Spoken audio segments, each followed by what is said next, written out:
welcome to Oh the Horror. I'm Fedora, and you know what I'm hearing a lot of recently?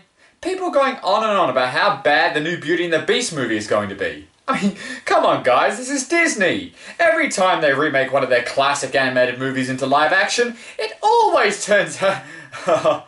Okay, yeah. Alright, yeah, fair game, yep, okay. So, whoa! Yeah, I forgot about that one. Okay, so it hasn't always been sunshine and rainbows. So what do you say we let somebody else give a crack at a live-action take on Beauty and the Beast? Say... full moon features? And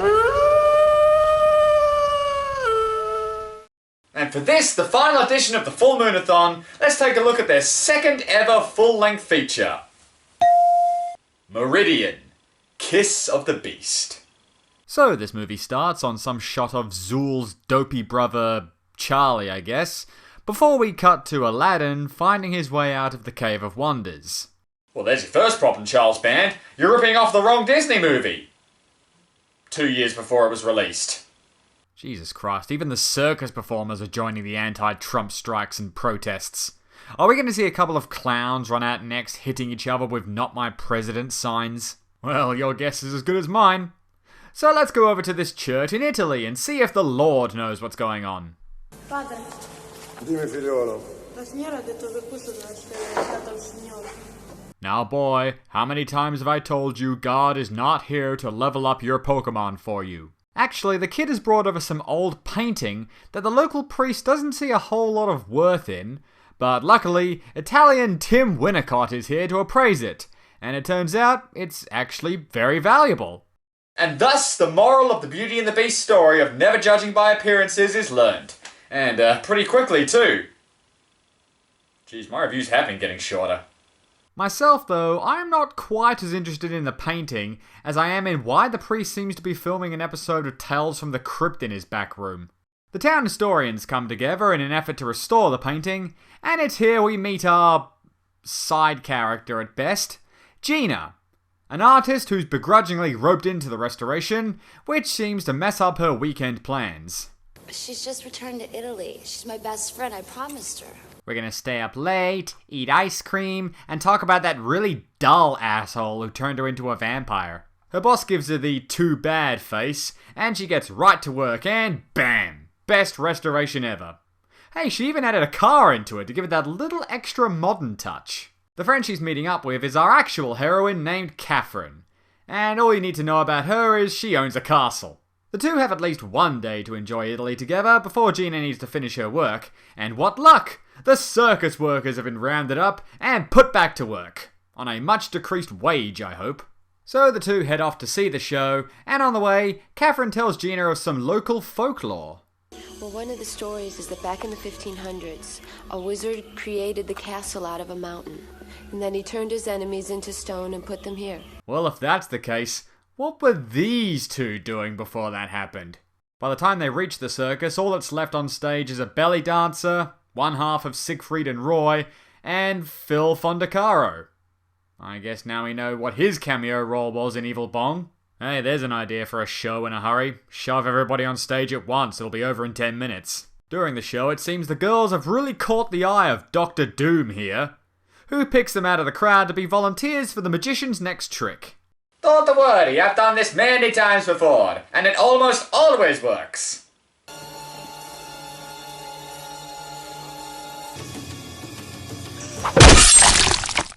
Eek.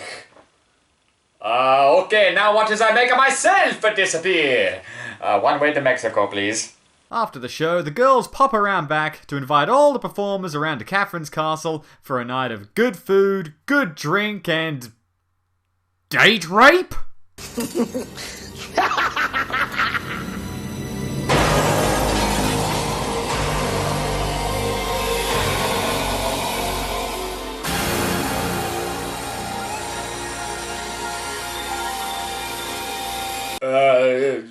Tale as old as time. Okay, I don't even need to make a music-related joke here. The movie does it for me.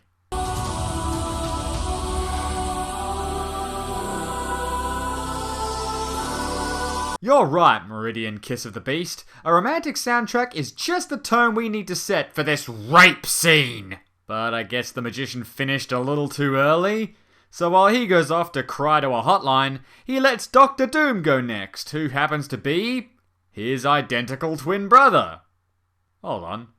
An identical twin brother you forced to wear a mask to hide his appearance?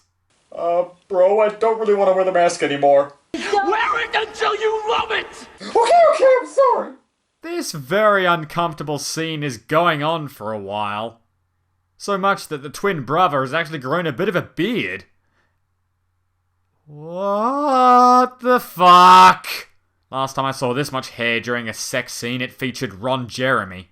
This may be the one time where the girl is thanking God the guy didn't stick around to make her breakfast the next morning. The girls don't seem to remember too much of what happened last night beyond the fact that they were, well, drugged and raped. But instead of bothering the police with this minor crime, Gina just says, "See ya," and heads back to work. I'll talk to you soon. I'll name one of the puppies after you, you bitch. Later, Catherine hears some strange crying noises coming from upstairs and heads to investigate, only to find a corpse in her attic. And when she runs to show her housekeeper, obviously it has vanished when they return. Well, I'm not that surprised by that, but clearly this guy is. Meanwhile, over with the Parent Trap duo, good beast brother Oliver is convinced Catherine is the one who can break whatever curse he's under. But evil magician brother Lawrence says he won't let it happen. I love you too much, dear brother. You mean, Lawrence, you hate me too much. That too. The look of horror on your face when I take her to the vet is priceless, and you will not take that from me. Catherine sees that corpse again, albeit a little less deadish, who goes on to open up the gates of hell, I guess. In a scene like this, I would expect Pinhead to walk in, but this is a full moon movie, so that might cause more laughter than they would hope for. No, instead she sees the Beast Man carrying out the dead girl, and then she falls unconscious, most likely due to the shock of finding out she's just the fallback. When she comes to, Maggie Smith here tells her that the dead girl was in fact her auntie, and that the same thing that happened to Catherine also happened to her. Same carnies, same everything. And yet you still let them have dinner together. Thanks for looking out for me. Now you can look out for a new job. So she goes back to regular girly stuff when... You would look lovely wearing that. What do you want? And also... There's a bond between us. Yeah, it's called a restraining order.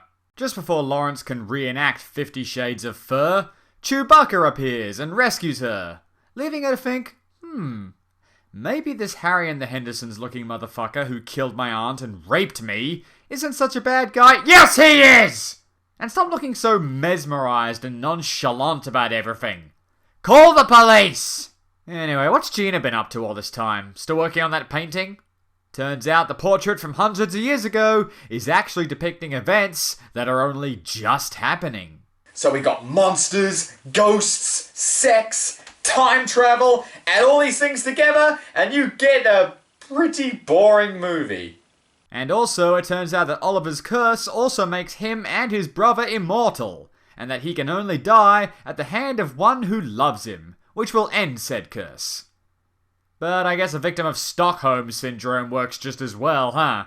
After another late-night visit from the snow beast that doesn't go anywhere, Catherine pays a visit to a church where she finds out that her beloved housekeeper is apparently a ghost. Sure, why not? This shit has gotten a little too convoluted for Catherine, so she's gonna bail out. But after a quick pep talk from the ghost of Nanny McPhee, she perks up and admits her true feelings for Oliver. And, I don't think I've expressed this enough, but, Oliver is the rapist. So Catherine ventures into the hell dimension, wearing some heavy-ass dress because, hey, it's not like you're in danger or anything. And she finds Oliver, who gives his backstory. The curse started when the daughter of a wizard that both brothers loved got killed during a fight between the two, thus Ollie was transformed into a monster that must be loved in return, roses, furniture, Hermione Granger. But oh shit, it's not Oliver at all! He's waiting in the bushes, and just before Lawrence can kill Gina, he shoots him with a crossbow, which in turn ends up breaking the curse. So this movie was the inspiration for the sibling love twist from Frozen? The things you learn.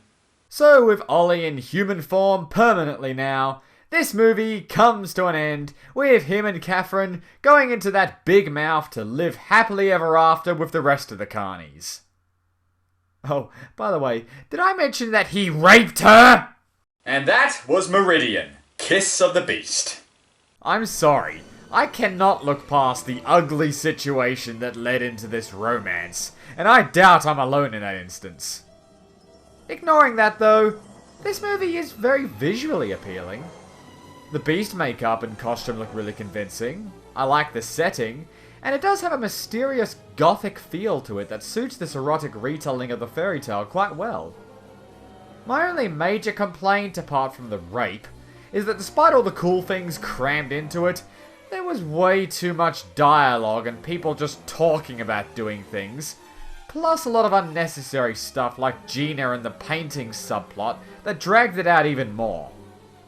This was a very different story that Full Moon later became known for, so I can't give them any points for breaking the mold, but if you're interested in seeing some of their really early works, this is an option that you can either give a shot or just skip. And that's all from me for tonight, so I'm Fedora, this is Oh the Horror, save a screen for me, and we'll see you next time. Safe until he's dead. He'll come stalking us at night. Set to sacrifice our children to his monstrous appetite. He'll wreak havoc on our village if we let him wander free. So it's time to take some action, boys. It's time to follow me.